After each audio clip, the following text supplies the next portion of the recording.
시청자 여러분 안녕하세요.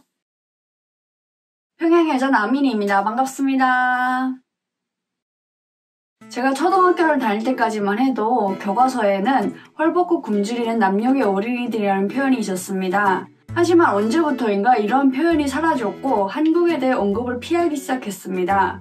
세계 경제 강국 10위 안에 들어선 한국을 더 이상 비교 열의로 삼을 수 없었기 때문이겠죠. 꽉 둘러막힌 북한이지만 이러저러한 어둠의 경로를 통해서 한국 드라마나 한국 제품들이 들어가면서 북한 주민들이 한국에 대해 서서히 알아가기 시작했습니다.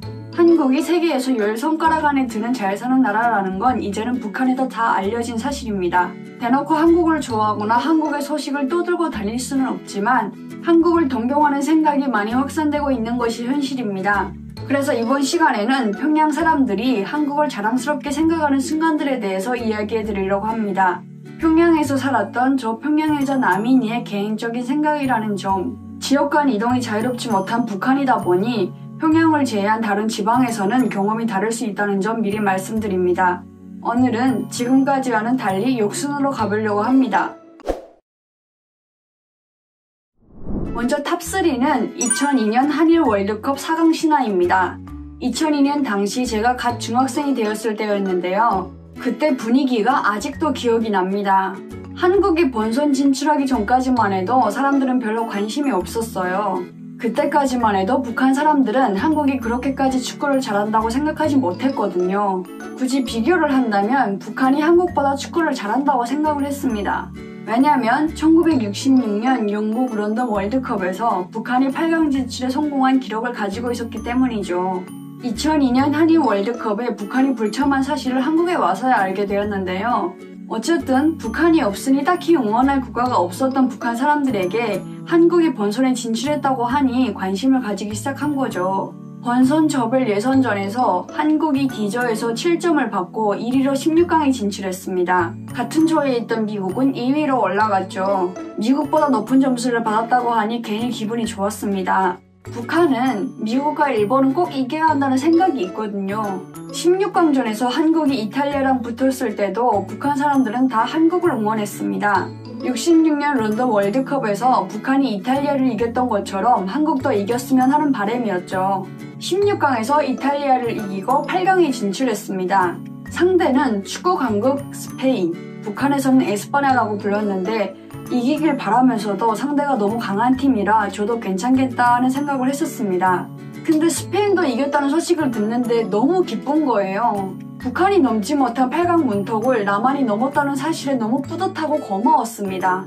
당시에 어른들과 축구를 좋아하는 남자애들이 다 한국 4강 진출 이야기만 했습니다. 아쉽게 4위로 그쳤지만 그 여파는 북한에서도 대단했습니다. 그때 팀을 이끌었던 히딩크 감독도 북한에선 유명인이 되었고 히딩크 감독만의 특별한 제스처도 한때 북한에서 유행했었죠. 그때 분위기를 아직도 잊을 수가 없는데요. 그때부터 월드컵만 열리면 한국을 주시해서 보기 시작했습니다. 한국이 축구를 정말 잘한다. 북한이라도 못 올라가니까 한국이라도 올라갔으면 좋겠다. 이번엔 한국이 몇 등을 할까? 자연스럽게 관심이 가더라고요. 그때 많은 사람들이 한국의 4강 신화를 기뻐했는데요. 아직도 월드컵이 열릴 때마다 그때를 기억할 겁니다. 두 번째는 메이드 인 코리아, 즉 한국산 제품을 쓸 때입니다. 북한에 중국 제품이 참 많이 들어와 있는데요. 심지어 이쑤시개까지도 중국에서 수입해다 씁니다. 그만큼 북한은 자급자족이 안 된다는 증거겠죠. 중국 제품을 많이 쓰긴 하지만 중국 제품에 대한 인식이 별로 안 좋습니다. 특히 중국 식품을 먹고 문제가 생겼다는 안 좋은 소문까지 돕니다. 그래서 어린 아이가 있는 집에서는 중국 식품을 매우 조심하는 분위기인데요. 이런 집들에서조차 불량식품에 대한 불안감이 없이 마음 놓고 먹는 제품이 바로 메이드 인 코리아 제품입니다. 제가 평양에서 살 때 대표적인 한국 식품은 초코파이, 찰떡파이, 누룽지 사탕이었습니다. 한국 제품을 통제하기 때문에 대놓고 팔지는 못하는데요. 장마당이나 개인집들을 보면 몰래 챙겨놓고 팔곤 하더라고요. 저도 초코파이랑 누룽지 사탕을 참 많이 먹었습니다. 일단 한국 식품이라고 하면 마음 놓고 먹었던 기억이 납니다. 제가 요리사로 일을 할 때 썼던 조미료 중에 한국산 태양초 고춧가루, 쇠고기 다시다가루, 해물 다시다가루 등을 정말 많이 썼는데요. 심지어는 전원주 칼갈이도 썼습니다. 북한 여성들이 좋아하는 한국 제품을 꼽는다면 화장품을 빼놓을 수가 없죠.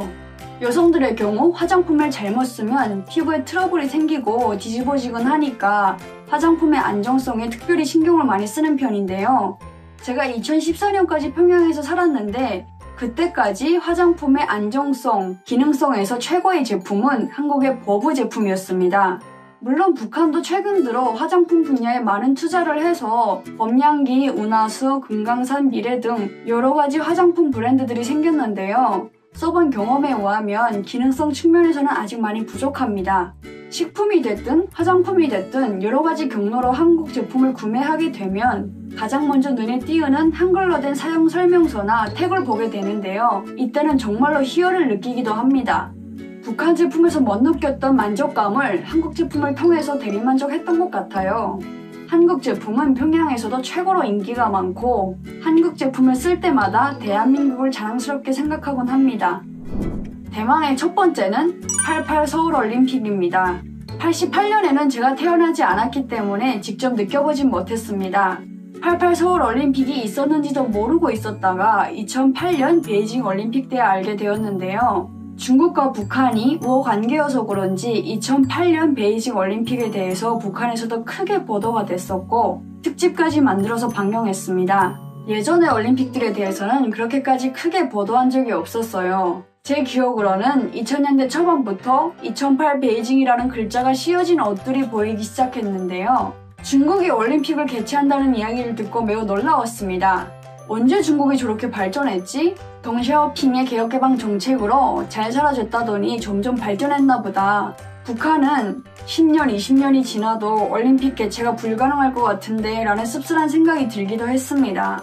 이러한 이야기를 아빠한테 했는데요. 아빠가 하시는 말씀이 중국이 발전돼서 올림픽을 개최하는 건 맞지만 네가 잊지 말아야 될 한 가지가 있다. 중국보다 20년 전에 바로 올림픽을 개최한 나라가 한국이다 라고 하시는 거예요.